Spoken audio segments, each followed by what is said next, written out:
Captain Jake Morrison stood on the bridge of the Terra Nova and watched the stars through the main window. His ship was not big or fancy like the warships of other species. It looked simple and plain, just like humans wanted everyone to think they were. The ship moved quietly through space toward Gamma Nexus Station, carrying the most important passenger Jake had ever transported. Ambassador Lisa Rodriguez sat in her quarters, reading reports on her tablet. The reports were not good news. 17 human colonies had been attacked in the past 6 months. Thousands of people were dead. Families had been torn apart. Children had lost their parents. The Krelin Empire was responsible for all of it, and they seemed proud of what they had done. Lisa had been trying to make peace with the Krelins for 2 years now. Every meeting was the same. They would demand more territory, they would threaten more attacks, they would laugh at her when she offered compromises. But she kept smiling and kept trying to find a peaceful solution. That was what Earth had told her to do. The Terra Nova docked at Gamma Nexus 3 hours later. The station was neutral ground, built by the Galactic Federation for meetings between different species. It was supposed to be a safe place where enemies could talk without fighting. Jake watched through his window as Krelin warships surrounded the station. They were not supposed to bring weapons here, but nobody seemed to care about the rules anymore. Station Commander Alan Brooks met them at the airlock. Alan was an older man with gray hair and tired eyes. He had been running Gamma Nexus for 15 years and had seen many wars start and end. He shook hands with Lisa and Jake, but his face looked worried. "The Krelins arrived this morning," Alan said as they walked through the station corridors. "They brought 12 warships. War Commander Vexitar is leading their group. He has been making demands since he got here." Lisa nodded. She had dealt with Vexitar before. He was cruel and enjoyed causing pain to others. He saw humans as weak because they always tried to talk instead of fight. "What kind of demands?" she asked. "He wants all human colonies in the Outer Rim sectors," Alan replied. "He says if humans do not give them up willingly, the Krelins will take them by force. He also wants Earth to pay tribute to the Krelin Empire every year." Jake felt anger rise in his chest, but he kept quiet. He was just a ship captain. His job was to fly the ship and protect the ambassador. But it was hard to stay calm when he heard about innocent people being killed. The meeting room was large, with a round table in the center. Representatives from 6 different species sat around the table. The Krelins had brought 5 delegates, all wearing black armor and carrying weapons. War Commander Vexitar sat at the head of their group. He was tall with red skin and sharp teeth. His eyes were cold and mean. Lisa took her seat across from Vexitar. She placed her hands on the table and smiled politely. "War Commander, thank you for agreeing to meet with us today. I hope we can find a solution that works for everyone." Vexitar laughed loudly. The sound echoed through the room and made several other delegates look uncomfortable. "Solution? The only solution is your surrender, human. Your species has shown nothing but weakness since you joined the Federation. You talk and talk but never fight. You are like insects that buzz around but cannot sting. We prefer peace to war," Lisa said calmly. "Surely there is a way for our species to coexist without violence. Perhaps we could establish trade agreements or share technology that would benefit both our civilizations." "Trade?" Vexitar stood up and slammed his fist on the table. "We do not trade with prey animals. We take what we want.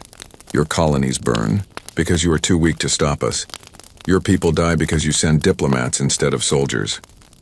Jake watched from his position near the wall. His hands were clenched into fists, but he forced himself to stay still. Alan Brooks stood beside him, and Jake could see the older man's jaw was tight with anger. Vexitar activated a holographic projector in the center of the table. Images appeared in the air showing burning buildings and destroyed ships. These were scenes from the human colonies that had been attacked. Jake recognized some of the places. He had visited New Phoenix Colony just 2 years ago. Now it was nothing but ash and rubble. "Look at your failures," Vexitar said with pleasure in his voice. "New Phoenix, Cedar Falls, Riverside Station, all gone, all burned, all conquered.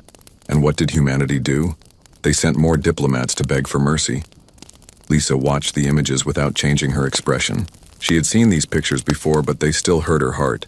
Each destroyed building represented lives lost, dreams ended, futures stolen. But she continued to smile and speak in a calm voice. "These attacks were unprovoked and unnecessary," she said. "The colonies you destroyed were peaceful farming communities. They had no weapons, no military installations. They posed no threat to the Krelin Empire." "That is exactly why they were easy to destroy," Vextar replied. "Weak creatures deserve to be eliminated. The strong rule the galaxy and the weak serve or die. This is the natural order of things." Other delegates around the table shifted uncomfortably. Even species that were not friendly with humans seemed disturbed by Vextar's casual talk of murder. But nobody spoke up to challenge him. The Krelin Empire was powerful, and most species were afraid of making them angry. Lisa opened a folder and pulled out several documents. "I have prepared a proposal that I believe addresses your concerns while protecting human interests. We are willing to negotiate mining rights in 3 systems, establish joint research facilities, and provide agricultural technology that could help feed your growing population." Vextar swept the documents off the table with his arm. The papers scattered across the floor. "We do not want your charity, human. We want your submission. You will surrender all Outer Rim territories to the Krelin Empire within 30 days, or we will take them by force. You will also begin paying tribute of 1 million credits per month to show your acceptance of Krelin superiority." "That is unacceptable," Lisa said, still maintaining her calm tone. "Those territories contain millions of human civilians. We cannot simply abandon them." "Then they will die with their colonies," Vextar said with a smile that showed his sharp teeth. "Just like the others did. Your choice is simple, Ambassador. Surrender or watch your species burn." The room fell silent. Jake could hear his own heartbeat in his ears. Alan Brooks had gone pale and was staring at the floor. The other delegates looked scared and uncomfortable. Lisa stood up slowly. She gathered the scattered documents from the floor and placed them back in her folder. When she spoke, her voice was still polite, but something had changed in her eyes. "War Commander Vexitar, I came here hoping to find a peaceful resolution to this conflict. I offered reasonable compromises and tried to address your concerns.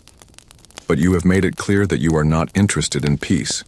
You want only conquest and destruction." "Finally, the human shows some backbone," Vextar laughed. "But it is too late. Your weakness has already sealed your fate." Lisa reached into her jacket and pulled out a small communication device. She pressed a button and spoke clearly into it. "Control, this is Ambassador Rodriguez. Authorization code Alpha 77 Charlie. Protocol 7 is authorized. Repeat, Protocol 7 is authorized." A voice crackled back through the device. "Confirmed, Ambassador. Protocol 7 is now active. Earth Command acknowledges." Vextar looked confused. "What game are you playing now, human?" Lisa smiled, but this time it was different. This smile was not polite or diplomatic. It was the smile of someone who had just made a very important decision. "No game, War Commander. That was Earth's final attempt at courtesy. You have made your choice, and now we will make ours." 3 days after the failed meeting at Gamma Nexus, War Commander Vextar felt very pleased with himself. He stood on the bridge of his flagship watching his attack fleet move toward the human colony of New Dallas. 57 Krelin warships flew in perfect formation through space. It was more than enough firepower to destroy any human settlement. "Target confirmed ahead," War Commander reported his weapons officer. "New Dallas colony. Population 43,000 humans. Our sensors show basic farming equipment and civilian structures. No military installations detected." Vexitar smiled with satisfaction. This would be easy, just like all the other human colonies they had attacked. The humans would send distress signals asking for help that would never come. They would beg for mercy that he would not give. Then their homes would burn and their people would die. On the surface of New Dallas, Colonel Sam Turner watched the approaching Krelin fleet through his command center's main screen. Sam was a quiet man in his 50s with gray hair and steady hands. The other colonists thought he was just another farmer who had retired to the Outer Rim for a peaceful life. They had no idea what he really was. "Sir, Kralin attack fleet dropping out of hyperspace," reported Lieutenant Casey Morgan from her position at the communications console. Casey looked young and innocent, like a farm girl who had never seen combat, but her fingers moved across the control panel with the skill of a trained military operator. "How many ships?" Sam asked calmly. 57 warships, mostly heavy cruisers and destroyers. They are moving into attack formation." Sam nodded and pressed a button on his chair. Throughout the colony, hidden speakers came to life with his voice. "Attention all residents. This is Colonel Turner. Please move to your assigned positions immediately. Operation Harvest Moon is now active." Across New Dallas, something remarkable began to happen. Farmers put down their tools and opened hidden weapon lockers. Tractors and harvesting machines transformed into armored vehicles with mounted guns. Grain silos split open to reveal missile launchers. What had looked like a peaceful farming community revealed itself as something very different. Martha Collins had been tending her vegetable garden when the alarm sounded. She was 62 years old with kind eyes and gentle hands. Her neighbors knew her as the woman who grew the best tomatoes on the planet. They did not know she had spent 20 years as a demolitions expert in the Earth Defense Corps. Martha walked to her barn and pressed her hand against a hidden scanner. The wooden walls slid away to show a command center filled with advanced military equipment. She sat down at the main console and began typing commands with practiced ease. "Perimeter defense grid online," she announced into her headset. "All weapon systems armed and ready." In the skies above New Dallas, the Kralin fleet moved closer to the planet. Vextar expected to see panicked civilians running in fear. Instead, his sensors began picking up energy signatures that should not exist. "On a farming world, War Commander, I am detecting unusual power readings from the surface," his sensor operator reported with confusion in his voice. "The energy levels are much higher than expected for a civilian colony. Probably just their generators powering."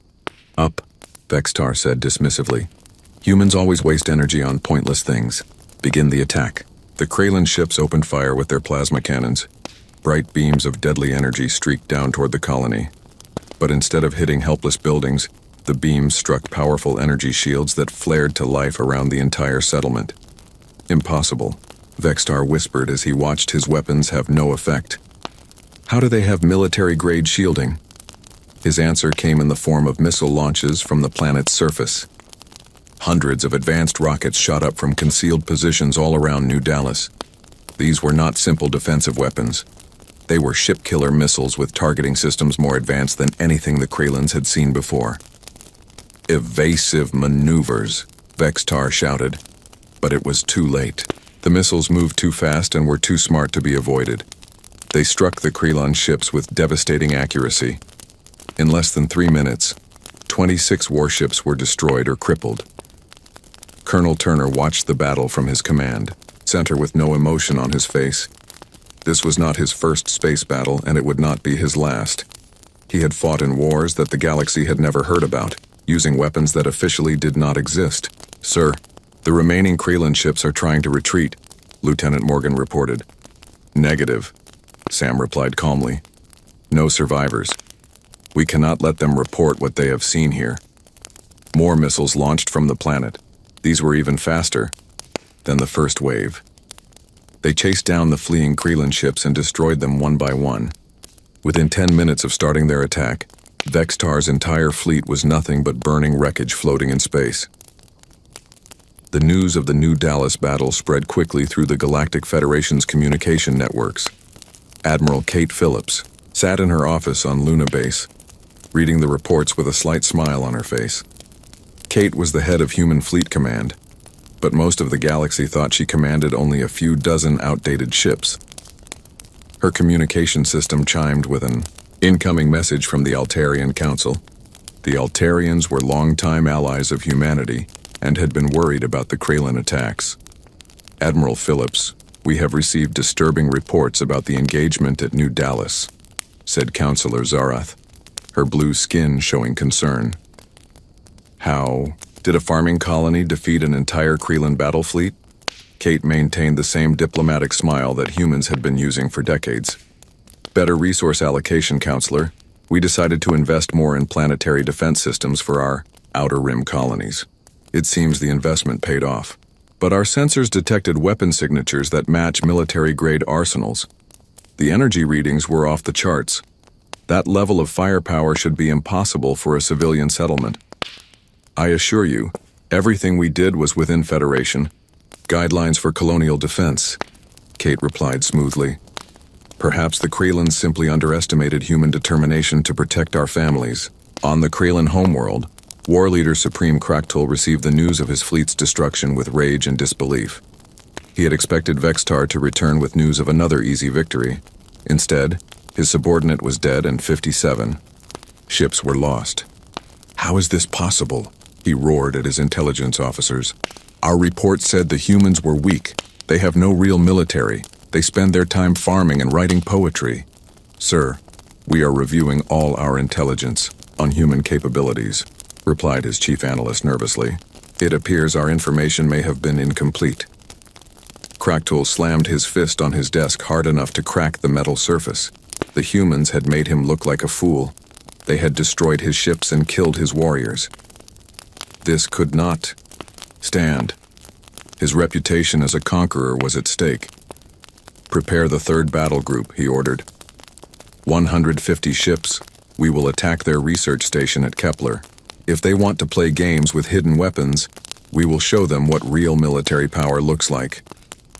Back on New Dallas, life was returning to normal. The weapon systems were hidden again, the shields were powered down, and the farmers went back to tending their crops. Martha Collins was back in her garden, watering her tomatoes as if nothing had happened. But in a secure communication room beneath the colony's main building, Colonel Turner was having a very different conversation. He was speaking directly with Earth Command using a quantum communication link that could not be intercepted. Sir, the Krelans took the bait perfectly, he reported to the figure on his screen. They attacked with standard force levels and tactics. We eliminated them without revealing our full capabilities. Excellent work, Colonel, came the reply. Intelligence suggests they will escalate with their next attack. Are you prepared for Phase 2? Sam Turner allowed himself a small smile. Sir, we have been preparing for this for over a century. The galaxy is about to learn what humans are really capable of when we stop being polite.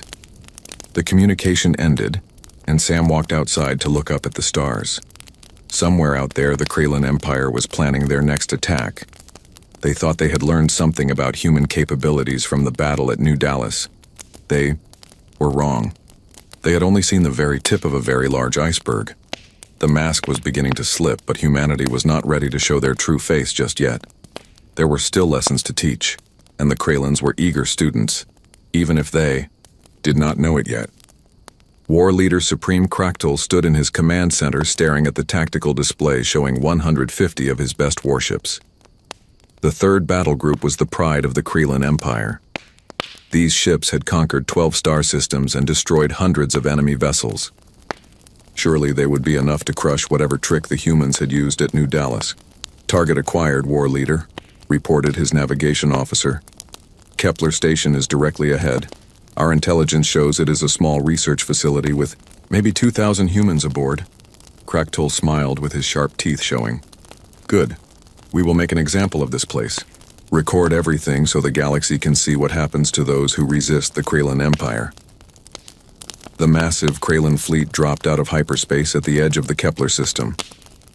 What they expected to see was a small space station surrounded by a few defensive satellites. What they actually saw made several officers gasp in surprise. Kepler Station was not small.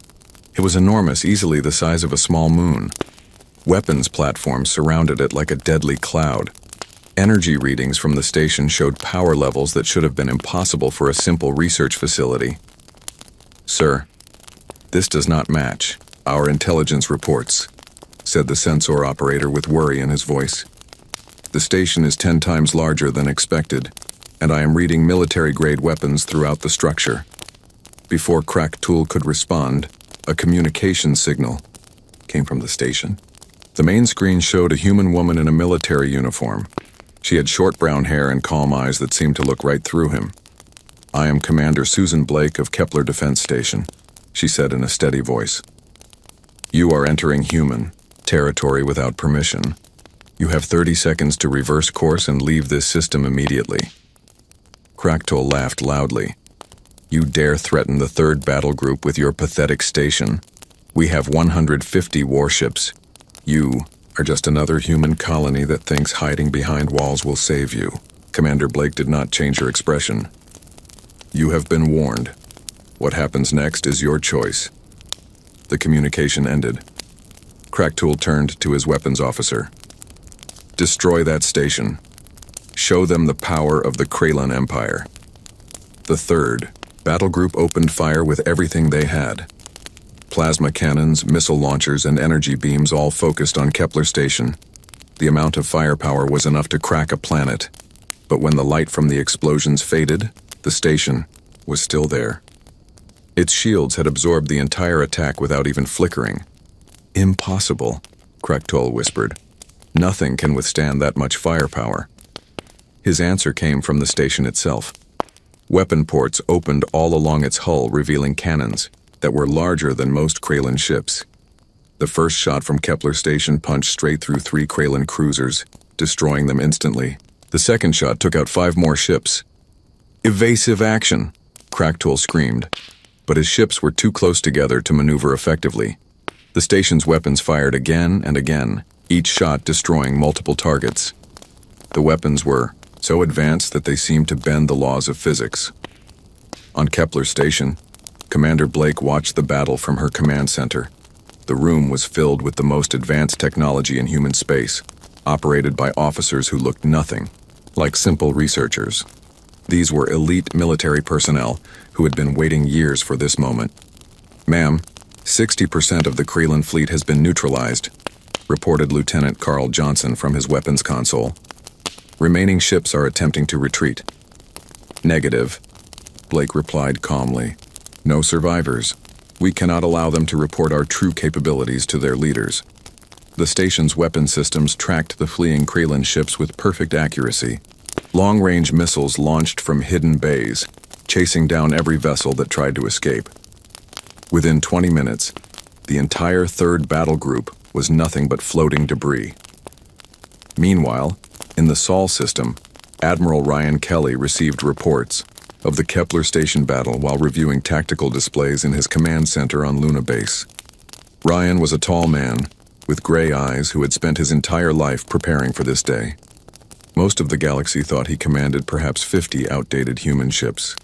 The truth was very different. His communication officer looked up from her console. Sir, we are receiving multiple priority signals from across the Federation.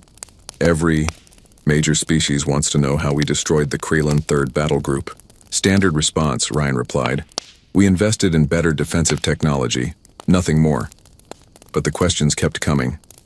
The Altarians, the Centauri Alliance, even the normally quiet Vegan Confederation were demanding explanations. How had humans suddenly developed weapons that could destroy entire fleets? Where had the technology come from? Why had no one detected these capabilities before? On Earth, President Helen Carter sat in her office reading intelligence reports from across the galaxy. Helen was in her 60s with silver hair and sharp intelligence. She had been planning for this moment since she was first elected 10 years ago. The reports showed that panic was starting to spread through the Federation. General Patricia Stone entered the office carrying a secure datapad. Patricia was the head of Earth Defense Command, though the galaxy thought she only managed a few thousand soldiers. The reality was that she commanded the most advanced military force in known space. Madam President, the Kralins are preparing for a final assault, Patricia reported. Intelligence suggests they are gathering every available ship for an attack, on Earth itself. Helen nodded. How many ships? Conservative estimates put their fleet at over 3,000 vessels. They are calling it the Great Cleansing Fleet. War Leader Supreme Kraktul plans to lead the attack personally. And our preparations? Patricia smiled grimly. The Earth Defense Fleet is ready. All hidden installations are online. The Mars shipyards have completed their final production runs. Luna Command is fully operational. We have been preparing for this day for over a century. Helen stood up and walked to her window. She could see the lights of cities across the night side of Earth. Millions of people lived normal lives down there, not knowing that their planet was about to become the center of the greatest space battle in galactic history. "What about our allies in the Federation?" Helen asked. "Most are in a state of panic," Patricia replied. "They are trying to figure out how we suddenly became so powerful. Some are even suggesting that we have been lying to them for decades about our true capabilities." "We have been lying to them," Helen said quietly. "We have been pretending to be weak when we are actually the strongest species in the galaxy. We did it because we hoped they would choose peace over war. Some did. Others chose poorly." A secure communication came in from the outer rim. It was Captain Jake Morrison reporting from the Terra Nova. His ship had been monitoring Kreelan communications and fleet movements. "Madam President, the Kreelan Great Cleansing Fleet has begun moving toward Sol," Jake reported. "Our estimates show they will arrive in approximately 18 hours. This appears to be everything they have left." Helen looked at General Stone. "Are we ready to show them who we really are?" "More than ready," Patricia replied. "The Earth Defense Fleet has been waiting a long time for this opportunity. When the Kreelans arrive, they will find out why humanity has been so patient for so long." Helen activated the communication system that connected her to every human military commander in the galaxy.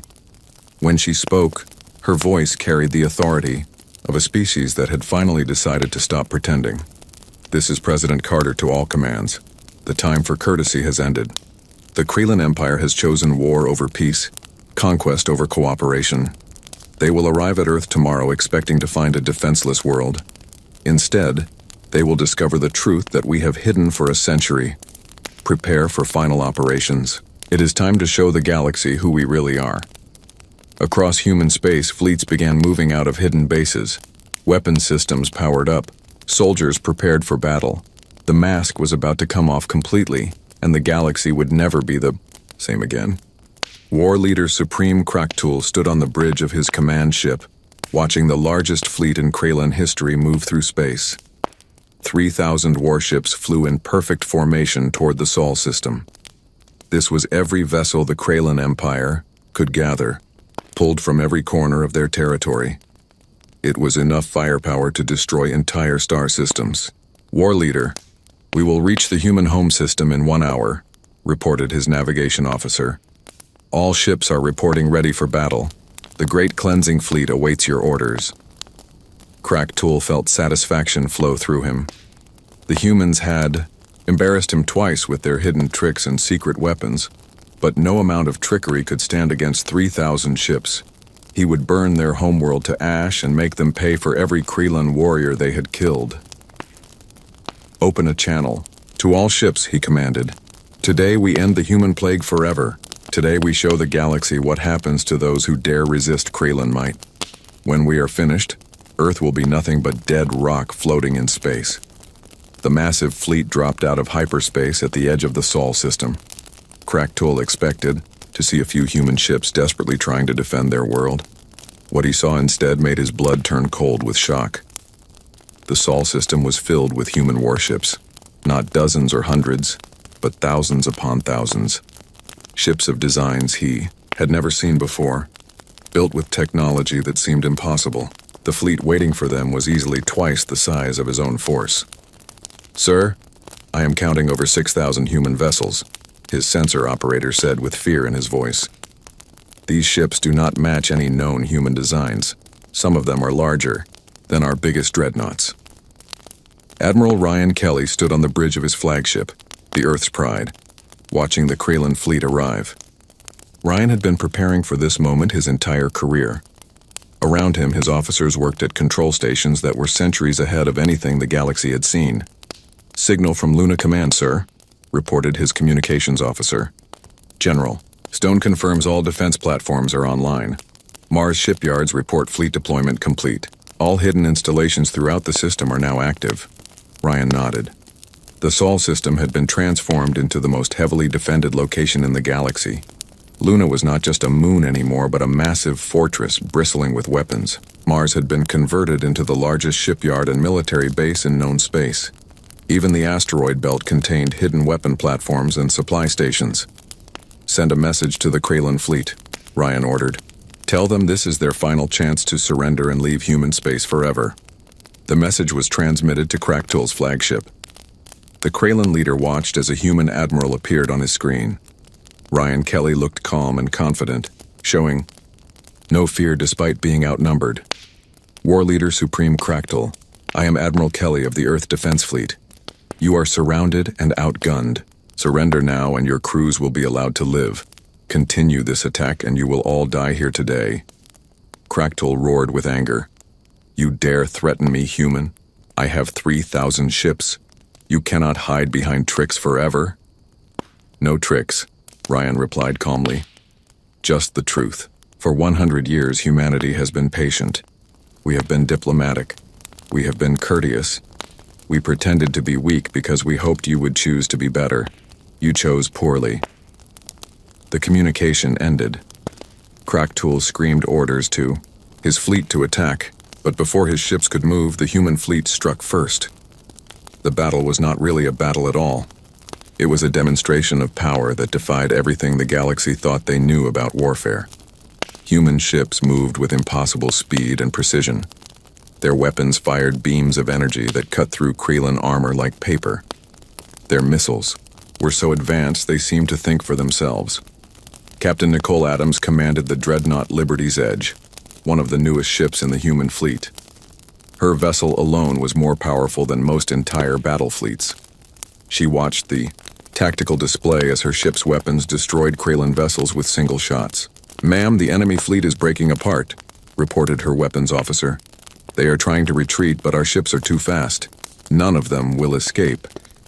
Nicole opened a communication channel that broadcast to every ship in both fleets. When she spoke, her voice carried the authority of a species that had finally stopped hiding. For 100 years, we have been courteous. We have been diplomatic. We have been patient. We pretended to be weak because we hoped you would choose to be better. You chose poorly. The words echoed across space as human weapons continued their devastating work. Kraylan ships exploded in brilliant flashes of light. Their shields meant nothing against human technology. Their armor was useless against human weapons. In less than 2 hours, the Great Cleansing Fleet was nothing but wreckage. War Leader Supreme COURTEOUS found himself alone on his damaged bridge, his crew dead around him. His mighty fleet was gone. His empire's greatest military force had been destroyed by humans he had thought were weak farmers and scientists. A final message came from Admiral Kelly. War Leader, your ship is the only one left. You can surrender and live to tell your people what happened here, or you can die with honor. The choice is yours. COURTEOUS looked at the tactical display showing thousands of human ships surrounding his crippled vessel. He thought about his empire, his people, his lifetime of conquest and victory. All of it meant nothing now. The humans had been playing a game he never understood, and he had lost completely. He activated his ship's self-destruct system rather than face the shame of surrender. The explosion lit up space for a brief moment, then faded to nothing. On Earth, billions of people watched the battle through live broadcasts. They had lived their entire lives thinking their planet was protected by a small defense fleet. Now, they learned the truth about what their government had been building in secret for over a century.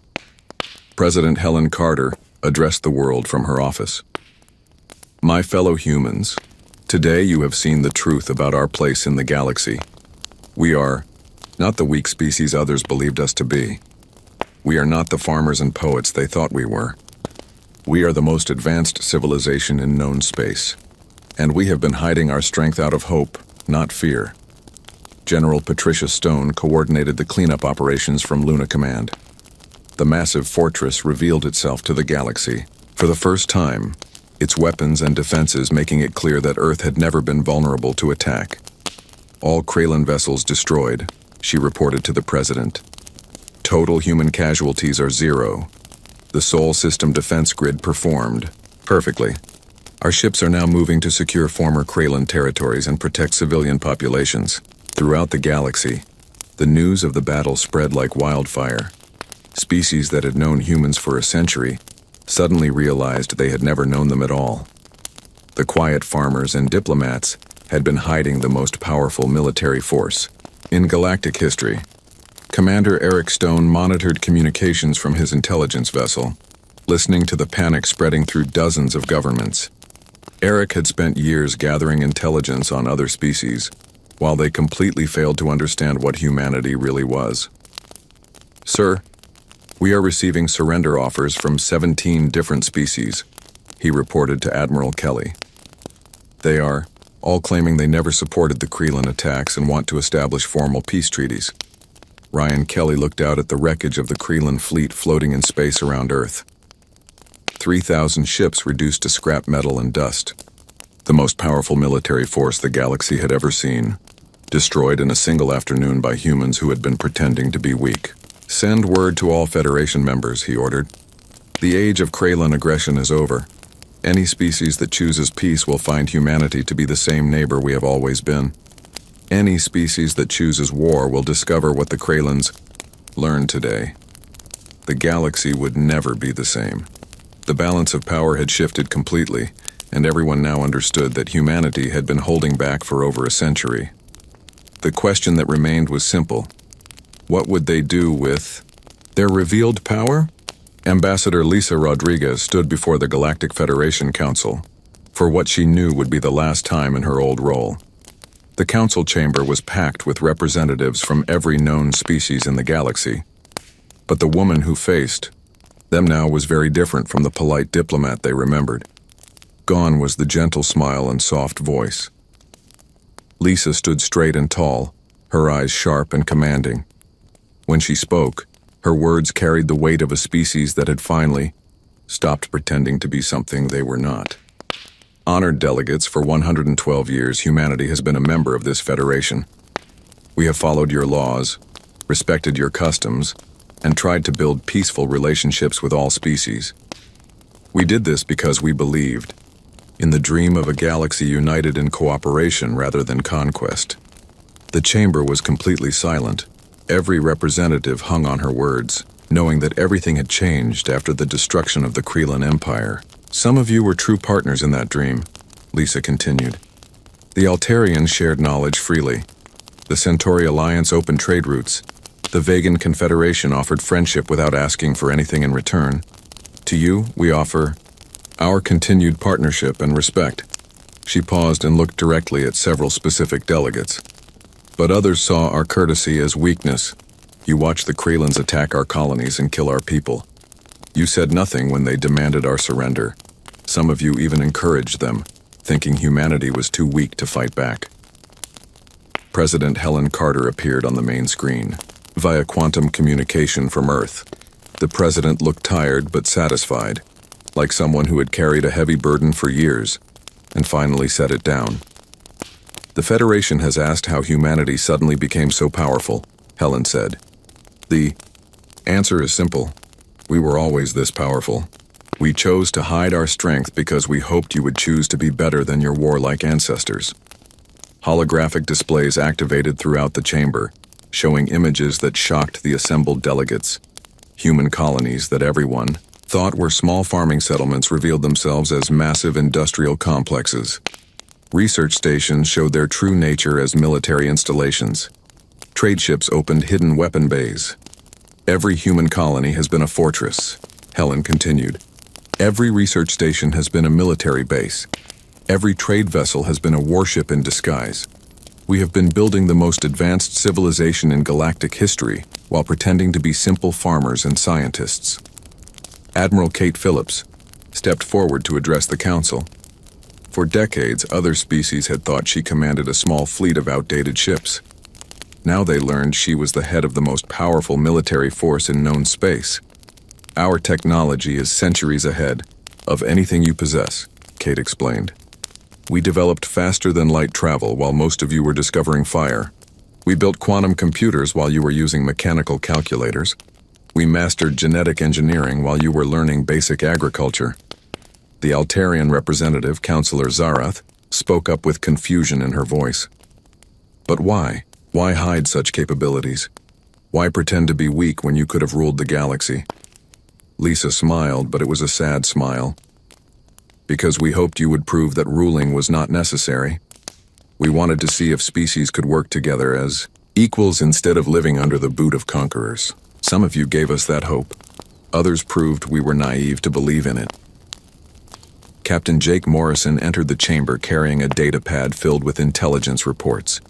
His ship, the Terra Nova, had been monitoring communications across the galaxy since the battle at Earth. What he had discovered painted a clear picture of which species had been humanity's true allies. We have evidence that 47 different species knew about Krelin plans to attack human colonies, Jake announced. 31 of those species actively encouraged the attacks. 12 provided intelligence to help the Krelins target civilian populations. Only 8 species warned us or offered assistance. The chamber erupted in nervous chatter as delegates realized humanity had been watching and listening to everything. Their private communications, their secret meetings, their hidden agendas. Humans had seen it all.